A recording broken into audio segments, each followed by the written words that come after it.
On this episode of China Uncensored, a polarizing issue. Hi, welcome to China Uncensored. I'm your host, Chris Chappell. Now, you just know a giant shopping mall in a communist-ish country has got to be something special, and the Grandview Mall in Guangzhou is no exception.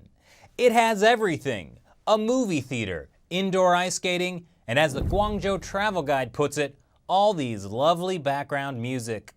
But that's not all. There's also the Grandview Mall Ocean World, an aquatic wonderland, or as one person on TripAdvisor calls it, a mall with the most disgusting zoo in the world.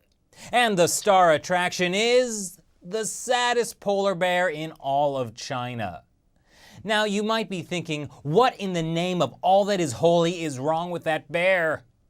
Well, it's because he lives in a shopping mall. There's not even any snow in his cage, and he has to deal with people banging on the glass to take photos of him. Someone should give him a Coca-Cola. That footage comes from Animals Asia, a Hong Kong-based animal rights charity. They're trying to get the exhibition shut down. And so far, they've gotten around 300,000 people to sign a petition for just that. Because it's not just a sad polar bear. There's also 6 young beluga whales, 5 walrus calves, a wolf, and Arctic foxes. And all of them are equally sad and living in equally terrible conditions. I mean, seriously, this little guy ought to be kept in cleaner conditions. Of course, my favorite state-run party mouthpiece, the Global Times, wrote an article specifically to counter all of these accusations of cruelty. And, as you might guess, they interviewed the aquarium manager, who also denies all the claims.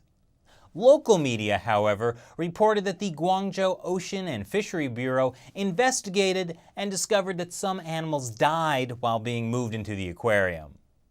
This is by no means an isolated incident. Quote-unquote zoos in China don't always put animal welfare as a top priority. Monkeys and a bear racing on bicycles? What could go wrong? Wait for it. I mean, who could have seen that coming? And besides general animal cruelty, there's specific animal cruelty you can get in on, like feeding a live sheep to a tiger. So is this a systemic thing? Well, probably not. According to Peter Lee, Humane Society International's China expert, there's nothing cultural or traditional about animal abuse in China. The problem is that animal welfare laws in China are few and far between, and where they do exist, enforcement is pretty lax. So this kind of stuff that PETA shows here can happen. Fortunately, as Animals Asia puts it, what is clear is that a significant section of Chinese society will not accept this. So what do you think about the saddest polar bear in China? Leave your comments below. And if you'd like to actually do something about it, I've put a link to the Animals Asia petition in the description below. Thanks for watching this episode of China Uncensored. I'm your host, Chris Chappell. See you next time. The most racist thing you'll see on YouTube today. Probably. Pokemon Go with Chinese characteristics.